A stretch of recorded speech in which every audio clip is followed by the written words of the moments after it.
روزے کے بارے میں جو سوال بہت زیادہ پوچھے جاتے ہیں، الٹی آ گئی ہے، ابکائی آ گئی ہے، اس سے روزہ تو نہیں ٹوٹا، انجیکشن لگانا ہے، چوٹ لگ گئی ہے، خون نکل گیا ہے، خون لگانا ہے، انہیلر لینا ہے، تو الٹی آنے سے روزہ نہیں ٹوٹتا۔ الٹی آنے سے روزہ اس وقت ٹوٹے گا جب دو شرطیں پائی جائیں گی۔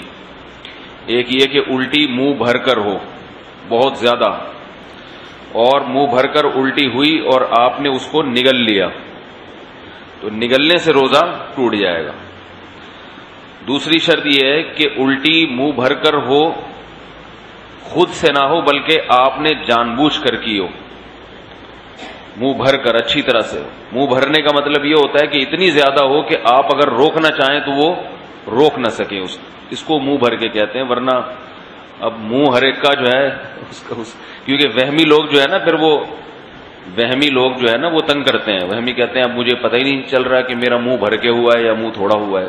تو بھائی اب منہ تو آپ کا اپنا ہے، میں تھوڑی پتہ لگا سکتا ہوں کہ آپ کا منہ بھرا ہے کہ نہیں بھرا۔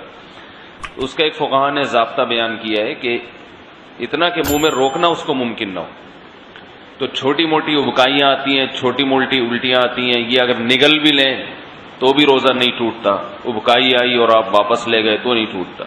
تو منہ بھر کر ہو اور آپ اس کو نگل لیں، یا نگلیں تو نہیں لیکن وہ منہ بھر کے خود سے نہیں ہوئی بلکہ آپ نے حلق میں انگلی ڈال کے قے کی ہے۔ تو عام طور پر ایسا کوئی کرتا نہیں ہے روزے میں، اس لیے اس کو اتنا بیان کرنے کی ضرورت بھی پیش نہیں آتی۔ اس کے علاوہ گلوکوز چڑھانے سے، انجیکشن لگانے سے روزہ نہیں ٹوٹتا۔ روزہ ٹوٹتا ہے کھانے پینے کے، ناک کے راستے یا منہ کے راستے کوئی چیز پیٹ کے اندر جائے، یا مقعد کے راستے کوئی چیز پیٹ کے اندر جائے۔ آنکھ میں دوا ڈالنے سے روزہ نہیں ٹوٹتا، خوشبو لگانے سے روزہ نہیں ٹوٹتا، خوشبو سونگھنے سے روزہ نہیں ٹوٹتا ہے۔ کان میں دوا ڈالنے سے روزہ ٹوٹتا ہے یا نہیں، اس میں علماء کا اختلاف ہے۔ پہلے جو ہمارے فقہاء ہیں انہوں نے لکھا ہے کہ کان میں دوا ڈالنے سے روزہ ٹوٹ جاتا ہے۔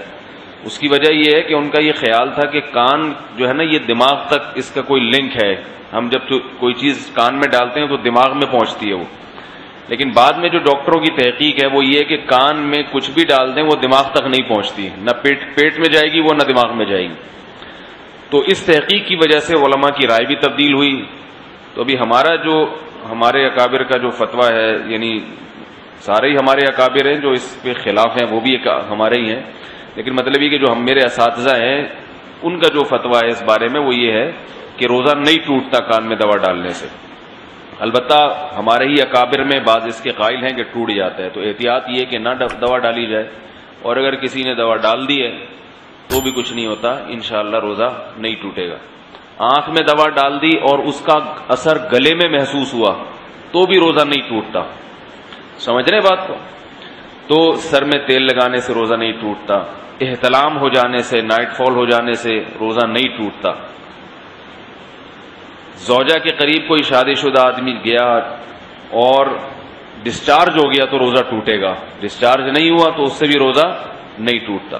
اور یاد رکھیں اگر اس نے ہم بستری کر لی تو پھر جو ہے روزہ بھی ٹوٹے گا اور 60 روزوں کا کفارہ بھی ہے اس کے اوپر۔ زوجہ سے ہم بستری بالکل حلال نہیں ہے روزے کی حالت میں، اور ویسے جان بوجھ کر روزے میں کھا لیا تو بھی روزہ ٹوٹے گا بھی، اور 60 روزوں کا کفارہ بھی ادا کرنا پڑے گا اس کو۔ تو رمضان میں کھانے کی اجازت نہیں ہے روزے کی حالت میں، روزہ ہی کیسا جس میں کھانے کی اجازت ہو، تو سزا بھی ملے گی، صرف روزہ نہیں ٹوٹے گا اس میں۔